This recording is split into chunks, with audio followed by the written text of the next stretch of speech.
Alright, looks like I got this working. I don't know how long I babbled to the camera when it wasn't rolling earlier. This is stuff that's still up for grabs.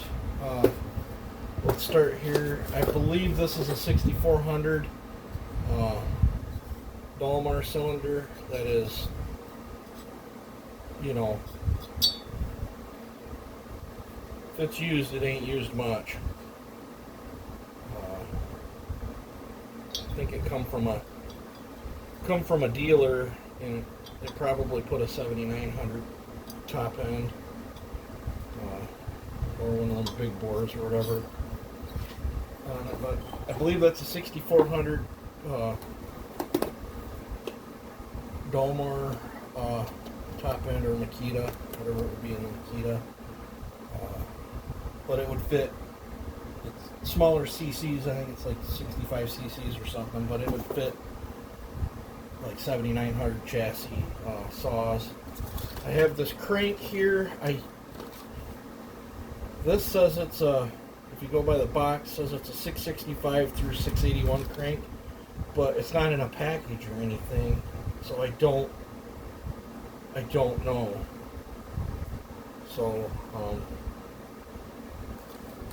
no real way of me knowing on that, but I would part with that. This says, I believe this is, to be accurate, this says it's a 288 Husqvarna crank, and it's in a package.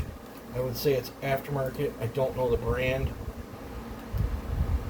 The rod is not thinned out like that other style crank that I don't like.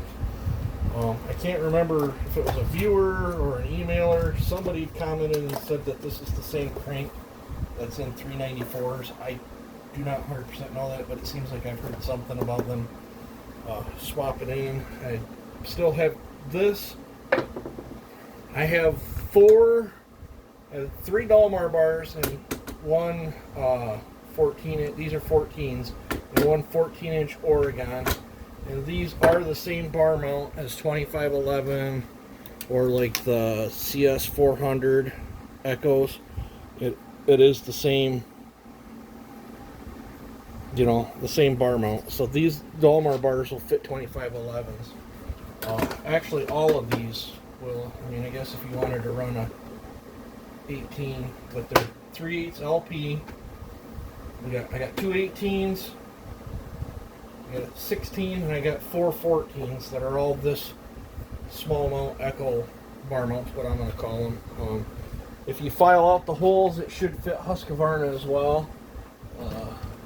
I don't run 3/8 LP on any of my 4910s.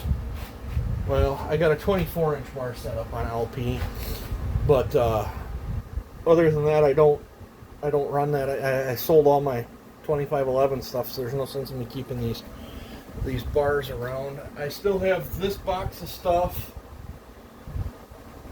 I think the OE4 Rewind's spoken for that's in this Toyota. I think it's in this Toyota stuff. I got to message that guy back and confirm that, but I'm pretty sure he said he wanted it. The rest of the stuff I believe I have spoken for. And then this is a racer. It's 6.3 horse. It's a Husqvarna. I'm going to call it a 346, but I'll give you the lowdown on it. I give full disclosure on all my builds.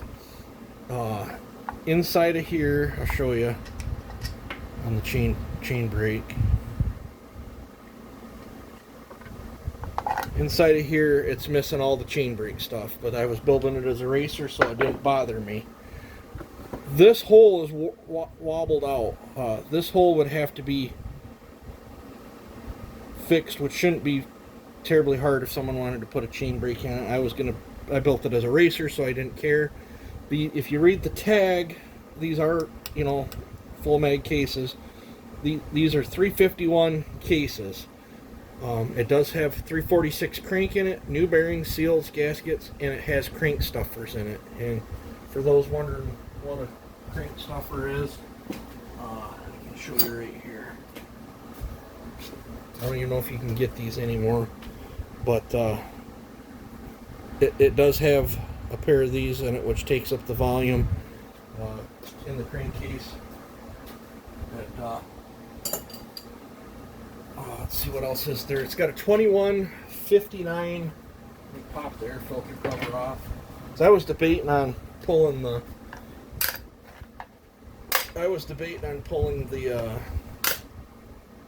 carburetor off and putting a stock carb back on it, but it's a dyno combo. You see this weld right here? See that weld? That air fin was cracked. It was still attached on this side, but the air fin was cracked. So I TIG welded that back on so we wouldn't lose that air fin, and I think it's a good fix. You probably could sand that down and make it not look so bad, but I figured it was under the cover. But the air filter, intake boot, and carburetor's off of 2159. Now I think all my stock components here, like it does set the high idle right there. So when you push that back in, the high idle part works. But if it's off and you pull it, it doesn't automatically turn it back on. I don't know. I'm not sure what's up with that. This saw's been that way since I built it. So you always have to make sure you turn it on. It doesn't have the automatic turn on. Most 346s, I think a lot of Husqvarnas are actually. But like when they're off, when you pull the choke, it automatically turns on. I don't know if it's from the carb swap or what, but you just have to remember to manually turn your saw on, otherwise you'll wonder why it won't start.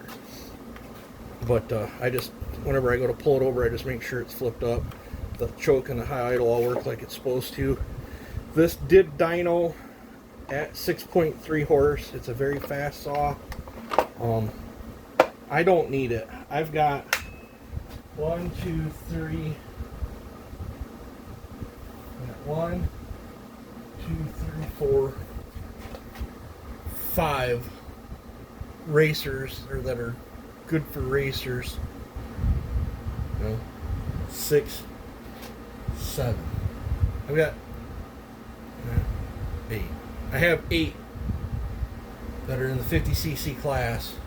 If you want to go by all my brands, I have 8 of them that are all about the same speeds for cutting. In a race, I don't need this saw. I have my other 2 346s. I have, this is, for those that are wondering, this is the 44.3 millimeter cylinder. It is a long duration build. I didn't build it for long bar. I have cut firewood with it, but not like tank after tank after tank. I think I cut firewood with it and run one tank through it, and it seemed totally fine. But if you go by the top cover and the case, it'll say 351, but I assure you it's a 346 50cc version. It is a 346 tank I have on it, and 346 rewind. Oh, another thing, this brace was cut for a 350. If I had another 346 brace, it would come down and there'd be a bolt that goes there. But this saw is currently up for grabs. I'm open to offers on it, reasonable offers. I'm not going to take some Joe Schmo's lowball offer on it. It has been dynoed. It's new bearing seals, gaskets. I think this one's even got a new piston in it. I know it's, I'm trying to remember. The port work was tailored all around it, having the stuffers in the crank. You can put this top end on an open crank one. It won't run quite as hard. It'll still run pretty decent though. But I tailored the whole porting and everything off from having it crank stuffers. And like I said, it did put up 6.3 horse on Joe's dyno, and it made multiple pulls at 6.3, so it doesn't suffer from heat saturation, not like some of my sportier Echoes do. But I think you'd make somebody a good, competitive race saw. If you wanted to put it into firewood work, I'd recommend buying a side cover and fixing that and getting all the chain brake pieces. I don't have the flag. Part of the reason I built this as a racer. A lot of the racers don't have chain brakes or the flags because the chain brakes something that the only time that typically the racers run chain brake stuff is on the firewood class racing, where it's required. A lot of times they want to just grab the saw. They don't want to get hung up on the chain brake or accidentally trigger it. So that's what I set this up as a cant racer. I mean, 6.3 horse out of 50 cc is pretty sporty, I think. Very fun saw to play with, but I'm open to offers on it. Just get a hold of me. Open to offers on the bars and chains. Take in mind if I have to ship a bar, you're gonna have to figure in what you offer me, also with the price of the shipping, because I'm not eating the shipping on them. As it stands now, I believe I've got buyers for